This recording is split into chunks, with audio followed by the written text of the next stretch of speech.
vous arrivez à faire du gainage face pendant 30 secondes, 1 minute ou 2 minutes avec un alignement parfait au niveau du bassin. Et pourtant, quand vous êtes dans l'eau, que vous nagez en crawl, que vous respirez, votre bassin il part en vrille dans tous les sens, vous nagez comme une anguille.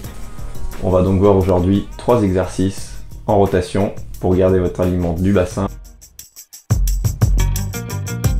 C'est de savoir pourquoi vous arrivez à maintenir votre placement sur un gainage face et que tout de suite, dès qu'on passe sur des rotations, quand vous respirez en crawl, ça devient plus compliqué. Le gainage face, ça vous maintient dans une position statique en isométrie, alors que dans tous les mouvements sportifs, vous êtes en dynamique, notamment en crawl, vous nagez, vous bougez les bras, vous respirez.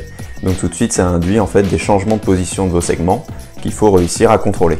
Face, c'est bien pour commencer, mais ensuite, il faut passer au niveau supérieur, en dynamique, en rotation, en poussant sur les jambes comme ça. Okay, donc la position de départ, en légère fente de 3/4, alignement tête, colonne et bassin, pousser sur la jambe avant en tirant l'élastique, la main vers le nombril pour pouvoir tourner et mettre ensuite le poids de l'autre côté comme si on voulait repartir. Donc on contrôle, on bascule, le poids de l'autre côté et ensuite on accélère. Et l'important est de maintenir l'alignement tête, colonne, bassin. Si vous arrivez à le maintenir à sec, vous allez réussir ensuite à le maintenir plus facilement dans l'eau. Donc l'idée de ce gainage dynamique, c'est de renforcer non pas une seule position, mais plusieurs à travers un mouvement dynamique, un mouvement sur les premières répétitions contrôlé, très lentement.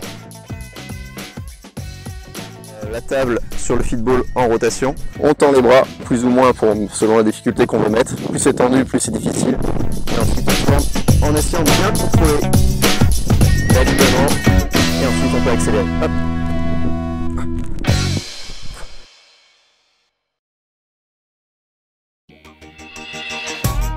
Un meilleur placement, un meilleur alignement forcément de votre bassin avec la tête, la colonne et les talons, malgré les respirations.